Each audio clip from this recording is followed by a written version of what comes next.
Hello everyone. इस lecture में हम सीखेंगे सुपरमेटोजेनेसिस के बारे में। Spermatogenesis simply means formation of sperms, formation of or synthesis of sperms. Spermatogenesis human male की टेस्टिस में होती हैं और ये जो सुपरमेटोजेनेसिस हैं, सुपरमेटोजेनेसिस असल में गेमेटोजेनेसिस का एक टाइप है। That means it is a type of gametogenesis. Gametogenesis में क्या फॉर्म होते हैं? Gametogenesis में फॉर्म होते हैं गेमीट्स, राइट? तो ये जो गेमीट्स होते हैं ये दो टाइप के होते हैं। फॉर एग्जाम्पल आप देखो कि अगर ये टेस्टीज में बनते हैं तो ये गेमीट्स होंगे स्पर्म्स बाय सुपरमेटोजेनेसिस, राइट? और अगर ये ओवरीज में बनते हैं फीमेल्स की ओवरीज में तो दे are ova. Ova is plural, ovum is singular, या एग्स जिनको आप बोलते हो कॉमन लैंग्वेज में। तो सुपरमेटोजेनेसिस इस तरह पार्ट किसका है या टाइप किसका है? गेमेटोजेनेसिस का। लेकिन इस लेक्चर में हम कंसंट्रेट करेंगे सिर्फ सुपरमेटोजेनेसिस पे। ओजेनेसिस हम दूसरे लेक्चर में सीखेंगे। That means formation of ova is called oogenesis। वो हम दूसरे लेक्चर में सीखेंगे। यहाँ हम कंसंट्रेट करेंगे सुपरमेटोजेनेसिस पे। अब सुपरमेटोजेनेसिस जो है, सुपरमेटोजेनेसिस में आप देखोगे जब हम स्ट्रक्चर ऑफ टेस्टीज देखते हैं तो टेस्टीज में हमें छोटे छोटे लॉब्यूल्स मिलते हैं, बेसिस। उनको हम टेस्टिक्यूलर लॉब्यूल्स बोलते हैं, right? This testes, one testis, okay, there are lobules inside it. These are called testicular lobules. अब इन testicular lobules में आप देखोगे कुछ ट्यूब लाइक स्ट्रक्चर्स होते हैं। दे मे बी 1 to 3, ये 1 से 3 तक हो सकते हैं एक लॉब्यूल में, राइट? अब ये ट्यूब लाइक स्ट्रक्चर्स क्या कहलाते हैं? इनको क्या हम कहते हैं? हमने पिछले लेक्चर में भी ये सीखा। इनको हम बोलते हैं seminiferous tubules. These are called seminiferous tubules. Seminiferous tubules, seminiferous tubules.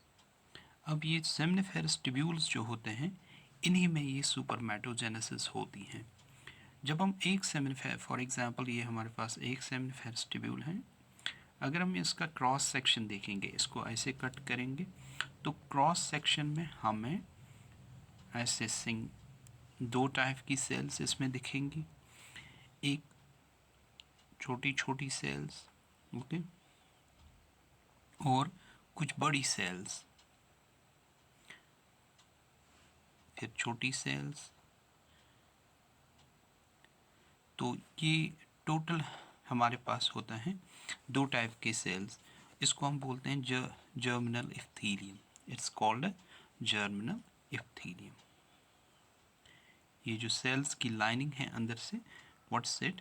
It is germinal. One second, it is germinal इप्थीलियम।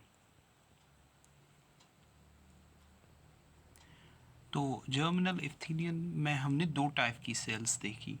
एक तो ये बड़ी बड़ी सेल्स जिनको हम बोलते हैं, ये बड़ी सेल्स, इनको हम बोलते हैं Sertoli cells. These are called Sertoli cells, या इनका दूसरा नाम भी है, these are also called nerve sales.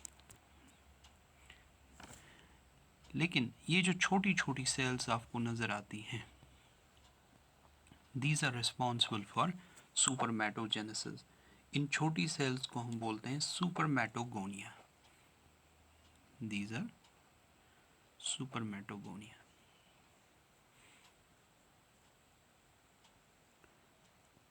supermatogonia. तो supermatogonia is plural term, supermatogonium is singular term. Supermatogonium, right? तो यही supermatogonium जब इनका मियोसिस होता है, सिंपल वर्ड्स में जब इनका मियोसिस होता है, सो दे फॉर्म स्पर्म्स. तो यही हमें डिटेल में सीखना है ये पॉइंट कि सुपरमेटोगोनियम का जब मियोसिस होगा तो ये स्पर्म्स बनाएंगे. तो उसी को हम बोलते हैं सुपरमेटोजेनेसिस. That's called सुपरमेटोजेनेसिस. चलिए हम डिटेल में आप समझते हैं ये सुपरमेटोगोनिया कैसे डिवाइड करते हैं और कैसे स्पर्म्स बनाते हैं. राइट. सुपरमेटोगोनियम जो होता है ये सबसे पहले डिवाइड करता है सुपरमेटोगोनियम. ये सिंपली डिवाइड पहले करता है कि कैसे, बाय माइटोटिक डिवीजन. आपको याद होगा माइटोसिस में हमने सीखा है 2 सेल्स बनती है. राइट. अब माइटोसिस के बाद क्या होगा कि कुछ सेल्स जो डॉटर सेल्स बनती हैं, यानी सुपरमेटोगोनिया जो बनते हैं, उनमें से कुछ सेल्स का ग्रोथ हो जाता है. सुपरमेटोगोनियम ने डिवाइड किया कैसे, माइटोसिस से 2 सेल्स बनी. मान लीजिए एक का ग्रोथ हो गया, वो बड़ी हो गई, उसने न्यूट्रिएंट्स एक्यूमुलेट कर लिए. अब हम इस लेवल पे पहुँचे, ये बड़ी सेल हम दिखा रहे हैं. राइट. ये इसका न्यूक्लियस. ओके. तो इसको हम बोलते हैं primary spermatocyte. It's called primary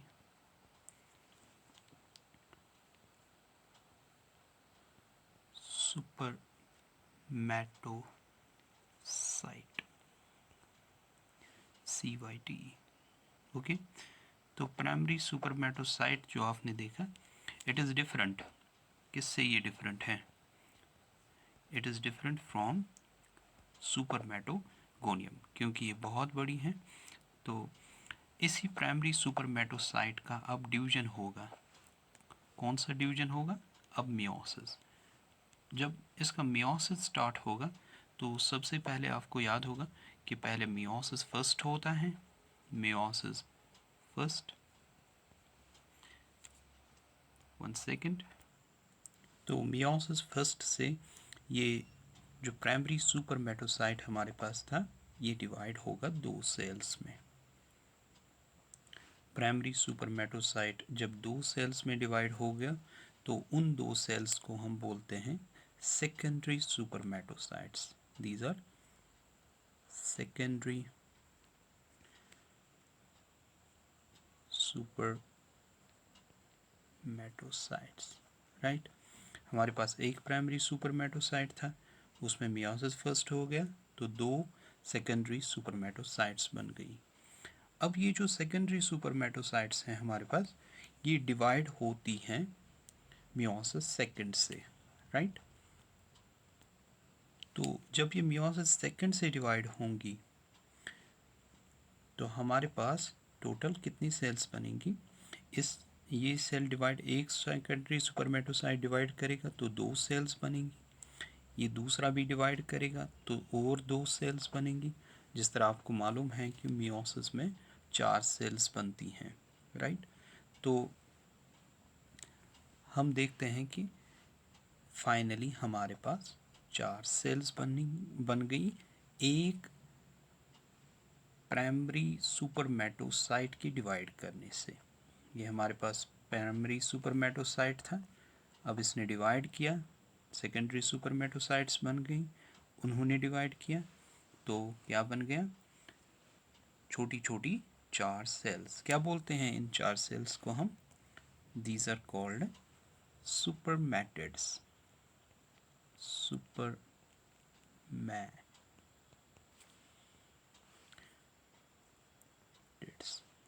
these are spermatids. क्या ये स्पर्म्स जैसी हैं? नो. ये कैसे बन गए? ये मियोसिस सेकंड से बन गई। तो ये स्पर्म्स जैसी नहीं है। क्यों? क्योंकि इनमें तो आप न फ्लैजलम देखते हो, न इनकी शेप स्पर्म्स जैसी हैं, तो ये फिर चेंज हो जाती हैं स्पर्म्स में। They change into sperms by a special process.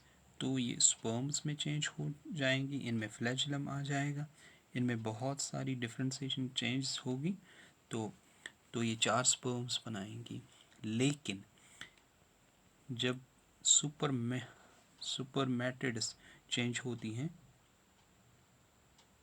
Sperms में, इस प्रोसेस को हम बोलते हैं, what's that process known as? It's known as, one second, इसको हम रब करते हैं, it is known as supermeiogenesis.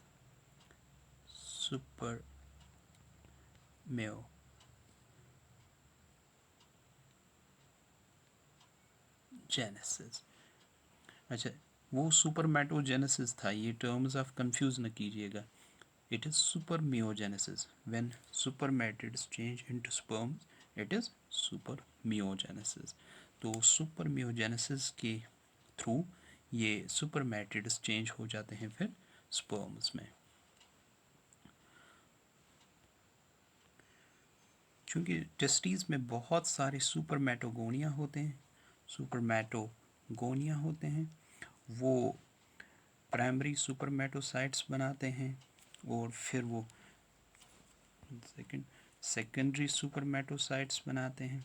Okay, secondary सुपरमेटोसाइट्स बनाते हैं सुपरमेटिड्स, और सुपरमेटिड्स फिर फाइनली बनाते हैं स्पर्म्स। तो कितनी स्पर्म्स पर डे बनती होंगी? क्योंकि बहुत सारे हमारे पास सुपरमेटोगोनिया होते हैं, तो it is estimated that in an normal adult about 120 million sperms, कितनी? 120 मिलियन स्पर्म्स पर डे बनती हैं, राइट। अच्छा, एक स्पर्म को बनने में ऑलमोस्ट 70 डेज लगते हैं। ये जो सारा प्रोसेस हमने दिखाया, इसको ऑलमोस्ट 70 डेज लगते हैं। तो लास्ट पे जो ही ये बनती हैं स्पर्म्स, तो उनके साथ क्या होता है? They are released from these seminiferous tubules by the process of सुपरमिएशन।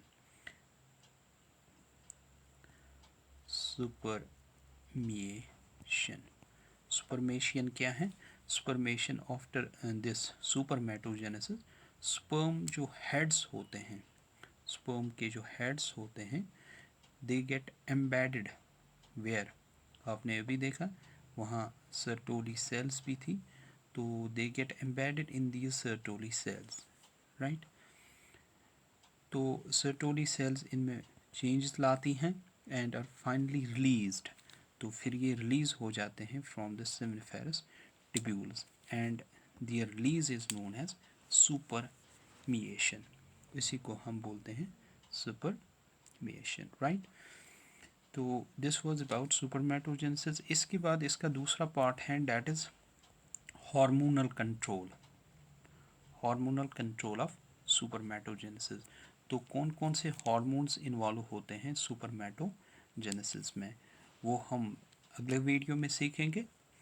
Thank you very much for watching.